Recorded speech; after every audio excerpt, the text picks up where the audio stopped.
Steve Miller was born in Milwaukee, Wisconsin on October 5th, 1943. His pathologist father was also a music fan, mainly jazz. Les Paul and his wife/music partner, Mary Ford, two of his father's friends, paid frequent visits to the Miller house. Les Paul was the one who pushed the young child to pursue his passion in the guitar, an instrument in which Paul was a master. Paul had a major early influence on the young Miller. At the University of Wisconsin, Miller led one of the first blues rock bands in town, the Ardells, which includes Skaggs pianist Ben Sidran and future Cheap Trick manager Ken Academy. The group later evolved into the Fabulous Night Train. Miller attended a university in Denmark when he grew older. When he returned home, he decided to go to Chicago, Illinois, where he had always wanted to live because of the city's growing and lively blues culture. In Chicago, he encountered blues luminaries such as Muddy Waters, Howlin' Wolf, and Buddy Guy, who motivated him to pursue a career in music. He was a member of the Goldberg-Miller Blues Ensemble, which included keyboardist Barry Goldberg and other musicians. Steve Miller and pianist Barry Goldberg formed the Goldberg-Miller Blues Band in 1965 after relocating to Chicago to perform the blues. They were joined by bassist Sean Yoder, rhythm guitarist Craymore Stevens, and drummer Lance Haas. After performing in several Chicago bars, the band was signed to Epic Records. They also shared the stage with the Four Tops and the Supremes as well. After graduating from a Texas university, Miller relocated to San Francisco, California, where he saw the Butterfield Blues Band and Jefferson Airplane. The lively psychedelic music culture in San Francisco drew Miller in, and he chose to stay. The Steve Miller Band's origins may also be traced back to San Francisco. Along with guitarist James Curley Cook, bass guitarist Lonnie Turner, and drummer Tim Davis, he founded the Steve Miller Blues Band in 1967. In 1967, Harvey Kornspan, the band's management partner, created and negotiated the band's landmark contract, which was $860,000 over 5 years, plus $25,000 in marketing money with Capitol Records then president Alan Livingston. To widen the band's appeal, the name was reduced to the Steve Miller Band shortly after. That same year, Steve Miller Band got the great opportunity to open for Chuck Berry and Fillmore. The performance was recorded and later released as Berry's live album. The Steve Miller Blues Band quickly gained a loyal cult following. Miller's high school buddy and future solo artist Boz Skaggs joined the band as soon as Skaggs relocated to San Francisco, replacing Cook on guitars. Following their performance at the prestigious Monterey Pop Festival, Capitol Records signed the Steve Miller Blues Band to a recording contract, of course now known as the Steve Miller Band. Their debut album, Children of the Future, was released in 1968 and reached number 134 on the US Billboard 200. The album was produced by Glide Johns. Later that year, the band released their second album, Sailor, which charted at number 24. One of their songs, Living in the United States of America, became their first charting single. The album's track lineup also includes Skaggs' tunes Overdrive and Dime Dance Romance.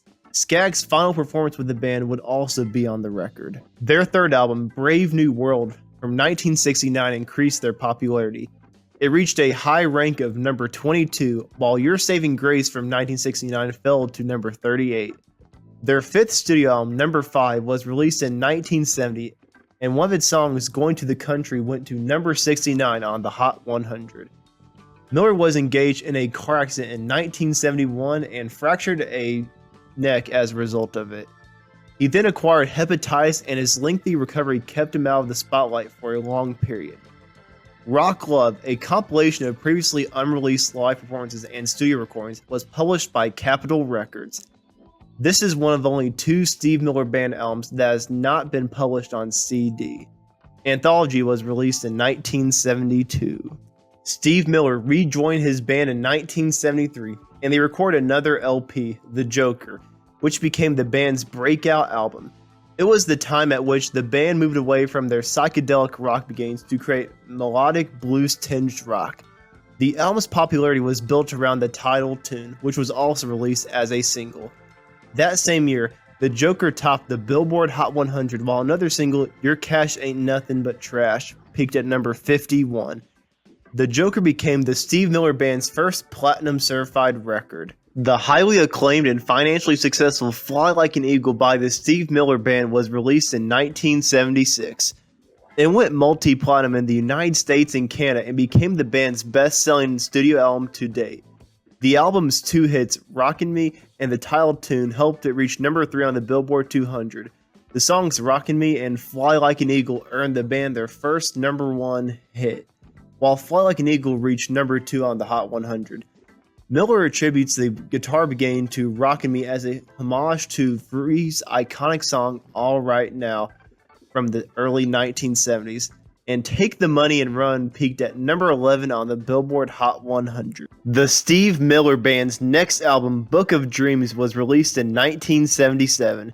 It was the band's best-selling album to date, peaking at number 2 on the Billboard 200. 3 successful singles were released from Book of Dreams: Jet Airliner at number 8, Jungle Love at number 23, and Swingtown at number 17. The Steve Miller Band's triumph was cemented with 1978's Greatest Hits 1974-1978, which sold a remarkable 13 million copies and was certified diamond. The Steve Miller Band was still doing well on the charts in the early 1980s. In 1981, they released Circle of Love, which yielded the top 40 single Heart Like a Wheel at number 24. The next year, they released Abracadabra, the title tune of which charted in pop, adult contemporary, dance, R&B, rock, and the United Kingdom. That year, it peaked at number 1 on the Hot 100 and number 2 on the UK singles chart. Despite the band's declining financial fortunes, they nevertheless managed to release the albums Italian X-Rays from 1984, Living in the 20th Century from 1986, Born to be Blue from 1988, Wide River from 1993, Bingo from 2010, and their most recent studio effort as of 2021, Let Your Hair Down from 2011. With the release of Wide River in 1993, the 50-year-old Miller undertook a 50-city tour, during which he played mainly to audiences less than half his age. And like I said, as of 2021, Miller has not put out any new studio albums since, but he remains a strong live draw. He play sets made up mostly material from his 1970s work, and occasionally he might play something from the 80s, like for example, Abracadabra. And in 1997, the Greatest Hits album sold more than 7 million copies. Tim Davis, a founding member, died of diabetic complications on September 20th, 1988 at the age of 44. Norton Buffalo, a longtime member of the band, died of lung cancer on October 30th, 2009. On October 26, 2010, John King, who was the drummer during the Joker period, died after a brief battle with renal cancer. On May 16, 2011, James Cook died of cancer. And in 2016, the Steve Miller Band was finally inducted into the Rock and Roll Hall of Fame. But that doesn't mean there was anything controversial. Steve Miller Band bashed the Rock and Roll Hall of Fame after he was inducted, and even during his induction speech. The Black Keys were the ones that inducted him, but originally Steve Miller wanted Elton John to do it. He tried to get the Rock Hall to do it. Rock Hall refused, and Steve Miller threw a fit, which I can completely understand. A lot of what he says is facts, and here's the link to the rant that he goes on to. I can't really show much of it due to copyright, but if you really want to know, that is where you can find out everything about what Steve Miller hates about the Rock and Roll Hall of Fame. The band's lineup has changed numerous times throughout its 30-year career. Miller, Kenny Lee Lewis, Gordon Knudsen, Joseph Wooden, Sonny Charles, and Jacob Peterson make up the current lineup, and the band is honored with a star on the Hollywood Walk of Fame. Furthermore, at Wynton Marsalis' request, he's developing a blues curriculum for jazz at Lincoln Center. He's also a member of the visiting committee of the Metropolitan Museum of Art's Department of Musical Instruments in New York. Steve Miller has been elected for induction into the Songwriters Hall of Fame in 2022. He has recently begun to open his vaults for the first time, releasing the acclaimed Welcome to the Vault box set in 2019 and Breaking Ground Live August 3rd, 1977 and 2021. And that's what happened to the Steve Miller Band. Thank you for watching, and let me know who do you want me to do next on this channel. And if you take a look at that playlist on the screen in front of you, It'll take you through a trip through memory lane. These are some of my favorite Steve Miller Band songs, some I discovered doing research and some that I've known for years. Thank you for watching, and I'll see you in the next video.